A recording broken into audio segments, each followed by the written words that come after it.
Hola amigos, bienvenidos a un capítulo más de El Protagonista. Soy Paolo Velati y quiero que me acompañes a conocer la historia del actual ministro de Cultura, el doctor Fernando Griffith. Acompáñame.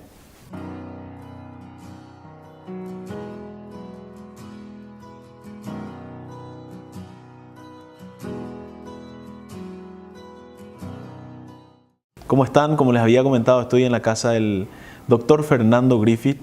Doctor, muchas gracias por recibirnos en tu casa. ¿Cómo estás, Pablo? Excelente, hermosa casa, doctor. Muchas gracias. Doctor, estamos aquí felices de poder de alguna u otra manera conocer un poco parte de tu testimonio y de lo que hizo el protagonista en tu vida. Así que queremos partir con la primera pregunta. ¿Quién es hoy el doctor Fernando Griffith? Bueno, hoy estoy ocupando un cargo importante, creo yo, el cargo de ministro secretario de la Secretaría Nacional de Cultura. Antes que eso, hace un año exactamente, estaba como director de la Fundación Paraguay Poderoso, que ya lleva 2 años. Pero antes que eso, antes de que exista la fundación, era simplemente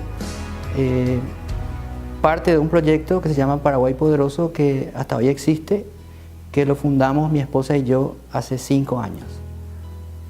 Y antes que eso, trabajaba en un laboratorio que hasta ahora existe, pero está cerrado porque mi esposa y yo, que es mi colega, ambos somos bioquímicos, decidimos cambiar de rumbo, decidimos dejar nuestras profesiones porque vimos que el Paraguay necesitaba ayuda y la ayuda que necesitaba no estaba en los microscopios, ¿verdad?, que teníamos enfrente, sino estaba en la calle, estaba en lo que la gente creía, en lo que la gente sabía. Por lo tanto, el proyecto Paraguay Poderoso es un proyecto educativo, no político, que pretendemos que caiga como un bálsamo sobre lo que es nuestra identidad, que sea un factor de cambio en la sociedad. Queremos influenciar sobre la sociedad positivamente. Y bueno, pues en este momento ocupando el cargo de ministro de Cultura hace exactamente 1 año y con una gran responsabilidad, ¿verdad? Y bueno, estoy casado con mi colega Patricia, tengo 2 hijos, uno de 20 y el otro de 24. Bueno, muy feliz de que puedan visitarnos el día de hoy. Hablaste un poco del recuperar ciertas cosas del patriotismo. A eso se refiere lo que es Paraguay Poderoso, ¿verdad? En primer lugar, sí. Nosotros ese proyecto Paraguay Poderoso no es un proyecto simplemente de influencia.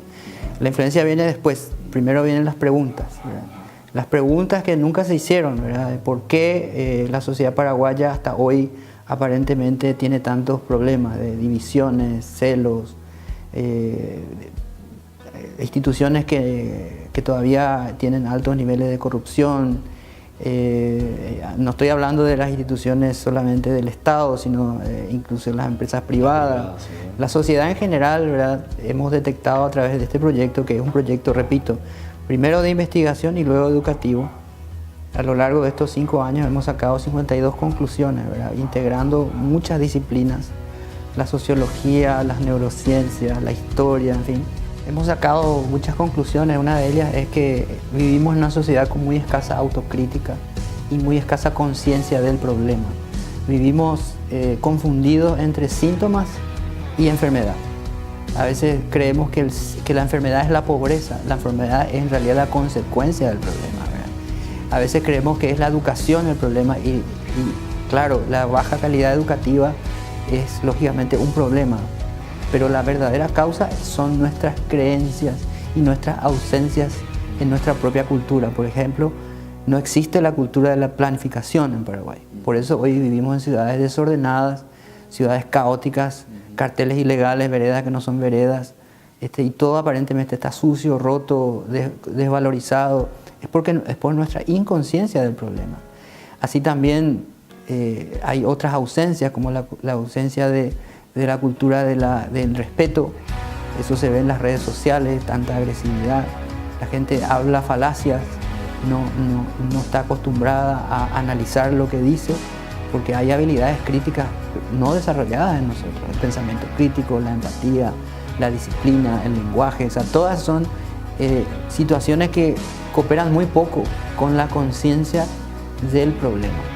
Y eso tenemos que solucionar y creemos que desde la cultura tenemos que solucionar usando como herramienta la educación. Desde luego estamos trabajando muy de cerca con el Ministerio de Educación, abordando el problema. Hoy hace unos 3 meses hicimos el primer Congreso Nacional de la Cultura de la Planificación, con varios ministros, con muchos invitados, con gente de toda la administración pública, y a raíz de eso se creó hoy, ya existe en Paraguay una red nacional de planificadores y administradores. O sea, y ese congreso se va a ir replicando en el interior y va a ser un evento anual cada vez más grande, ¿verdad?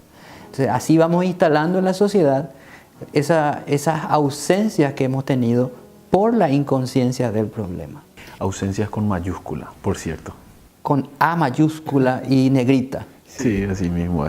Bueno, doctor, es interesante lo que uno puede ver a través de todo lo que haces en cuanto a lo que tenga que ver con algo que quizás es más algo personal, lo de invertir en capacitar y darle identidad al paraguayo que tanto lo necesita y lo perdió a lo largo de estos años. Es que después de esa guerra terrible que produjo una crisis humanitaria sin precedentes en la historia de la humanidad, pues esa es la verdad. A veces creemos y nos confundimos que otros países han sufrido procesos similares. Eso no es cierto.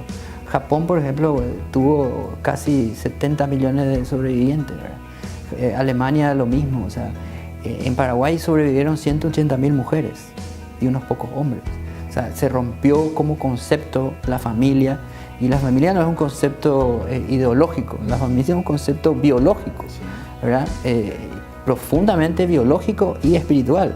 Entonces, no es poca cosa lo que sufrió el Paraguay, ¿verdad? Y esos años de dolor, de instalación también de mentiras sobre el Paraguay y sobre nuestra identidad, hoy tienen que ser abordados desde otro punto de vista. Tenemos que empezar a valorarnos, empezar a recuperar una serie de características que hemos perdido.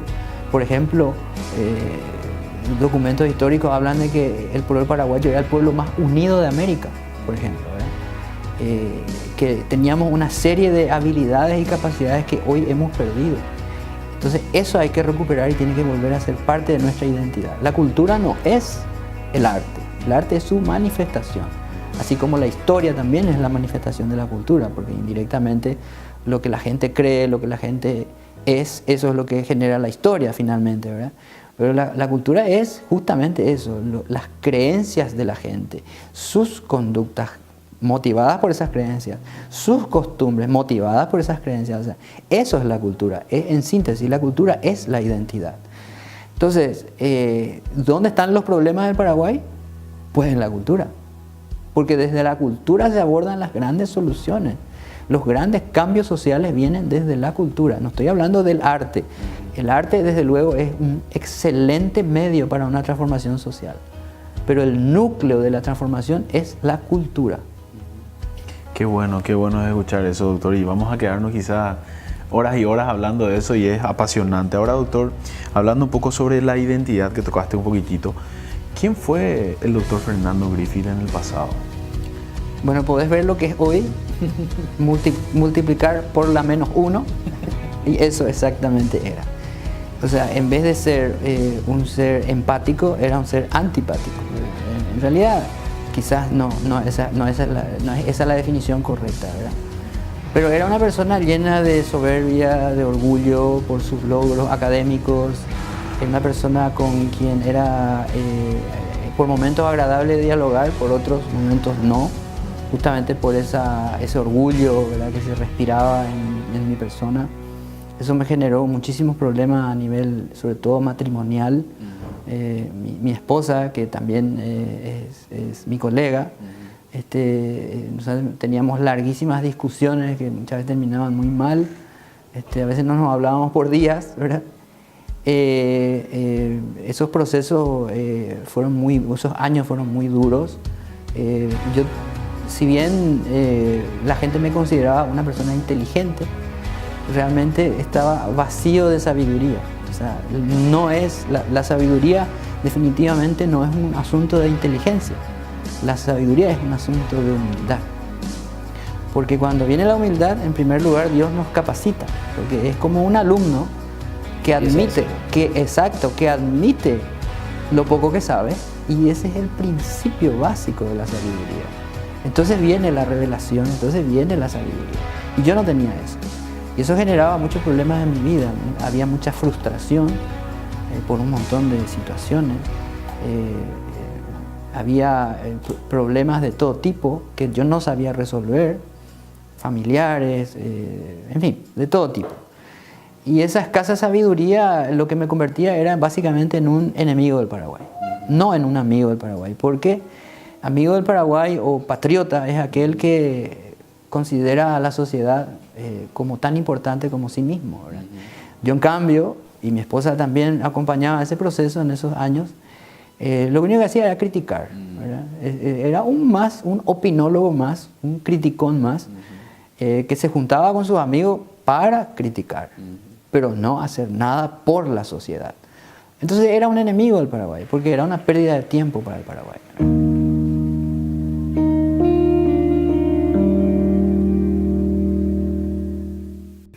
¿Y quién le dio el propósito al doctor Fernando Griffith? ¿Quién fue el protagonista de eso? El protagonista es Jesucristo, ¿verdad? Porque hay un paso que hay que dar, hay una historia que contar. Él dijo una vez que él era la verdad, y yo un día le di la chance a esa verdad, a que entre a mi vida, y desde ese día yo entendí muchas cosas que antes no podía entender. Entonces lo que vino pasando a partir de ahí fue un proceso maravilloso, importante, que le dio sentido y le dio un propósito, le dio un porqué a mi propia existencia, ¿verdad? Y esa transformación fue brutal porque fue de un día para otro. Y esa transformación hizo que las cosas empiecen a suceder en mi vida como nunca antes, ¿verdad? Escucharle, doctor, hoy es realmente apasionante porque uno ve mucho cuerpo en las palabras que usted utiliza, porque realmente son necesarias en nuestro país.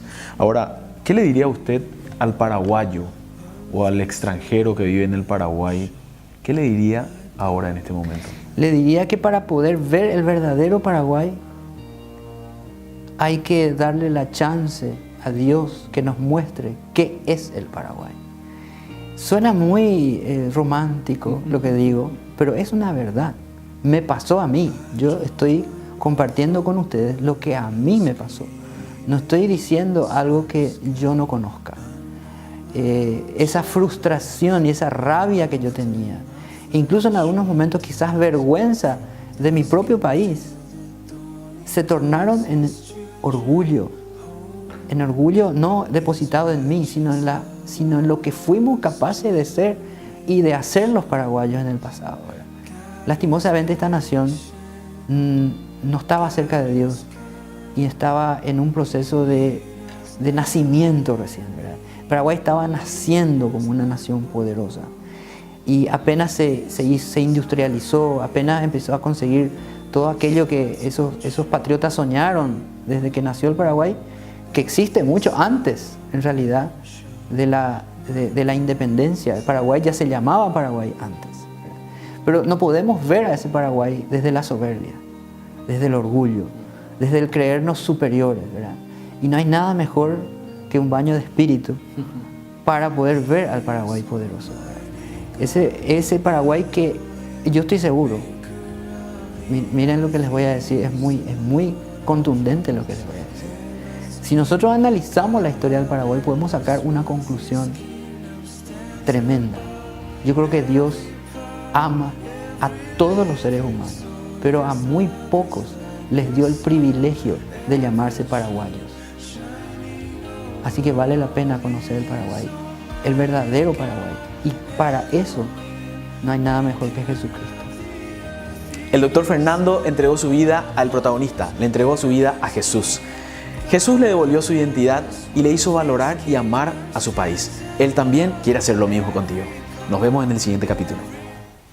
Soul is love is like the sun, ever true.